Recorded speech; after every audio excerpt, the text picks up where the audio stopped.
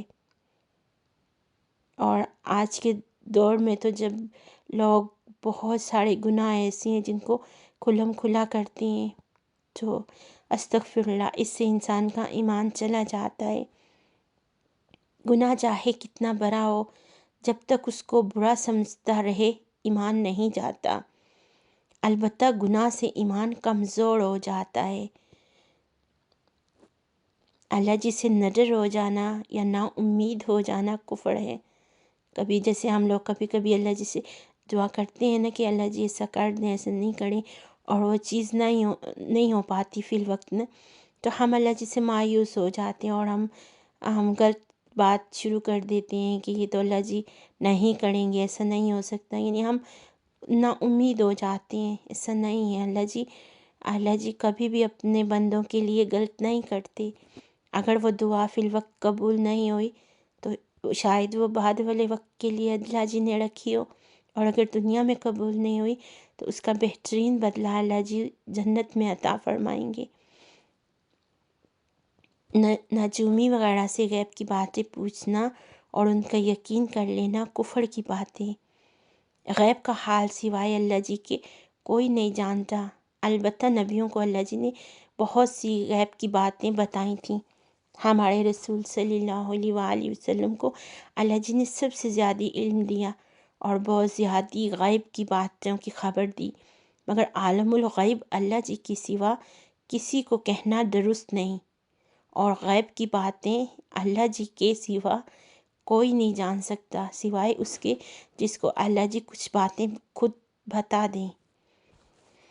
جیسے انبیاء اکرام کو اللہ جی خود کچھ باتوں کا علم عطا فرما دیتے تھے۔ کسی بھی انسان کا نام لے کر اس کو کافر کہنا یا لعنت کرنا درست نہیں۔ ہاں، یوں کہہ سکتے ہیں کہ ظالموں پر لعنت ہو یا جھوٹوں پر اللہ کی لعنت، مگر جن کا نام لے کر اللہ جی اور رسول پاک صلی اللہ علیہ وآلہ وسلم نے لعنت کی ہے یا ان کے کفر پر مرنے کی خبر دی ہے، ان کو کافر و ملعون کہنا جائز ہے۔ ان کے کفر پر مرنے کا یقین کرنا اور قطعی طور پر کافر اور دوزخی کہنا درست ہے۔ جب آدمی مر جاتا ہے، اگر دفن کر دیا جائے تو دفن کے بعد اور دفن نہ کیا جائے تو جس حال میں بھی ہو، یعنی اس کو دفن کر دیا ہو یا ابھی دفن نہیں کیا ہو، جس حال میں بھی ہو، اس کے پاس دو فرشتے آتے ہیں جن میں ایک کو منکر اور دوسرے کو نکیر کہتے ہیں۔ وہ آ کر پوچھتے ہیں تیرا پروردگار کون ہے، تیرا دین کیا ہے، اور محمد صلی اللہ علیہ وآلہ وسلم کے بارے میں پوچھتے ہیں یہ کون ہے۔ اگر تو وہ ایماندار اور ٹھیک ٹھیک جواب دیتا ہے، پھر اس کے لیے وہاں سب طرح کا چین لکھ دیا جاتا ہے۔ جنت کی طرف سے کھڑکی کھول دی جاتی ہے جس سے جنت کی عمدہ ہوا اور خوشبو آتی ہے، اور قیامت تک وہاں خوب مزے میں رہتا ہے۔ اگر وہ مردہ ایماندار نہ ہو تو سب باتوں میں یہی کہتا ہے مجھے کچھ خبر نہیں، پھر اسے بڑی سختی کا عذاب قیامت تک ہوتا رہتا ہے، مگر یہ سب باتیں مردے کو معلوم ہوتی ہیں، زندہ لوگ نہیں دیکھتے نہ سنتے ہیں۔ جیسے سوتا آدمی خواب میں بہت کچھ دیکھتا ہے اور جاگتا آدمی اس کے پاس بے خبر بیٹھا رہتا ہے۔ مرنے کے بعد ہر دن صبح و شام مردے کو اس کا ٹھکانہ دکھایا جاتا ہے۔ جنتی کو جنت دکھا کر خوشخبری دیتے ہیں اور دوزخی کو دوزخ دکھا کر حسرت و رنج و غم میں بھراتے ہیں۔ مسلمان مردہ کے لیے دعا کرنے سے، کچھ خیر و خیرات دے کر بخشنے سے، اس کی طرف سے حج کرنے سے اس کو ثواب پہنچتا ہے، اس سے اس کو بڑا فائدہ ہوتا ہے۔ اللہ جی اور ان کے رسول صلی اللہ علیہ وآلہ وسلم نے جتنی نشانیاں قیامت کی بتائی ہیں سب ضرور ہونے والی ہیں۔ امام مہدی علیہ السلام ظاہر ہوں گے اور خوب انصاف سے بادشاہی کریں گے۔ کانا دجال نکلے گا اور دنیا میں بہت فساد مچائے گا۔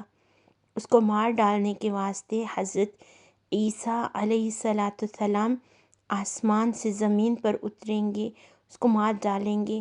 یاجوج ماجوج زمین پر پھیل جائیں گے، بڑا فساد کریں گے، پھر خدا کے قہر سے ہلاک ہو جائیں گے۔ ایک عجیب طرح کا جانور زمین سے نکلے گا اور آدمیوں سے باتیں کرے گا۔ مغرب کی طرف سے آفتاب نکلے گا۔ مسلمان بالکل ختم ہو جائیں گے اور تمام دنیا کافروں سے بھر جائے گی، اور اس کی سوا اور بہت سی باتیں ہوئیں گی۔ جب ساری نشانیاں پوری ہو جائیں گی اور ایک مسلمان بھی زمین پر زندہ نہ رہے گا، کافر بہت عیش کی زندگی گزار رہے ہوئیں گے۔ اللہ جی کے حکم سے حضرت اسرافیل علیہ السلام سور پھونکیں گے اور سور کے پھونکنے سے آسمان پھٹ جائیں گے، ستارے بے نور ہو جائیں گے، چاند سورج کی روشنی جاتی رہے گی، زمین میں بھونچال آ جائے گا، آسمان پھٹ کر ٹکڑے ٹکڑے ہو جائیں گے، پہاڑ روئی کے گالوں کی طرح اڑیں گے، ساری مخلوق مر جائے گی، سب مرے ہوئے بے ہوش ہو جائیں گے، مگر جس کو اللہ جی چاہیں گے بے ہوشی سے بچا لیں گے، اور ایک مدت اسی کیفیت میں گزر جائے گی۔ پھر جب اللہ جی کو منظور ہوگا دوسری بار سور پھونکا جائے گا، اس سے پھر سارا عالم پیدا ہو جائے گا، مردے زندہ ہو جائیں گے اور ایک میدان میں حساب کتاب کے لیے سب جمع ہوں گے۔ اس کو روز قیامت کہتے ہیں۔ اس کی تکلیفوں سے گھبرا کر سب لوگ حضرت انبیاء کرام علیہ السلام کے پاس سفارش کرانے جائیں گے، سب انکار کر دیں گے، بالآخر ہمارے نبی کریم صلی اللہ علیہ وآلہ وسلم سفارش کریں گے، حساب کتاب شروع ہوئے گا، ترازو کھڑی کی جائے گی، بھلے برے عمل تولے جائیں گے، اعمال پر فیصلے ہوئیں گے، بعد بے حساب جنت میں چلے جائیں گے۔ نیکیوں کا نامہ اعمال دائیں ہاتھ میں اور بروں کا بائیں ہاتھ میں پشت کے پیچھے سے دیا جائے گا۔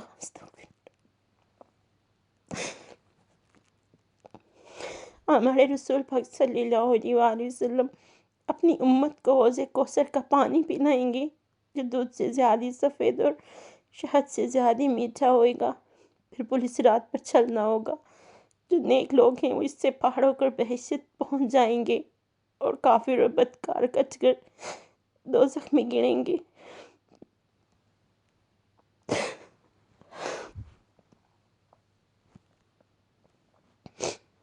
دوزخ پیدا ہو چکی ہے، اس میں سانپ اور بچھو اور طرح طرح کا عذاب۔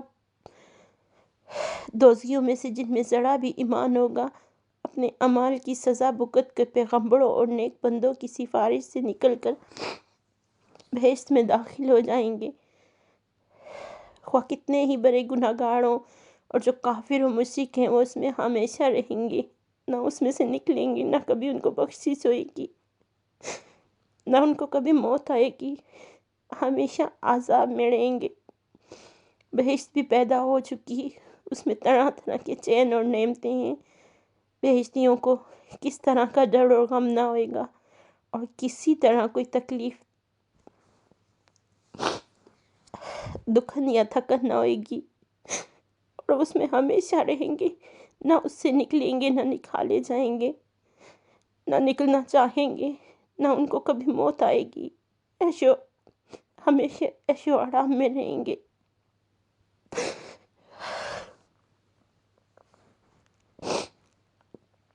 اللہ جی کو اختیار ہے کہ چھوٹے گناہ پر سزا دے یا بڑے گناہ کو اپنی مہربانی سے معاف کر دے، اس پہ بالکل سزا نہ دے۔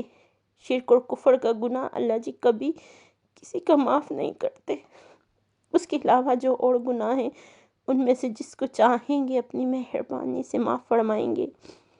جن لوگوں کا نام لے کر اللہ جی اور رسول اللہ صلی اللہ علیہ وآلہ وسلم نے ان کا بہشتی ہونا بتا دیا، ان کی سوا کسی کے بہشتی ہونے کا یقینی حکم نہیں لگا سکتے۔ البتہ کسی کے بارے میں اس کے اچھے اعمال کو دیکھ کر اچھا گمان رکھنا اور اچھی امید رکھنا درست ہے۔ بہشت میں سب سے بڑی نعمت اللہ جی کا دیدار ہے۔ جو بہشتیوں کو نصیب ہوگا اس کی لذت کے مقابلے میں دنیا کی تمام نعمتیں ہیچ ہوں گی۔ دنیا میں جاگتے ہوئے اللہ جی کو ان آنکھوں سے کسی نے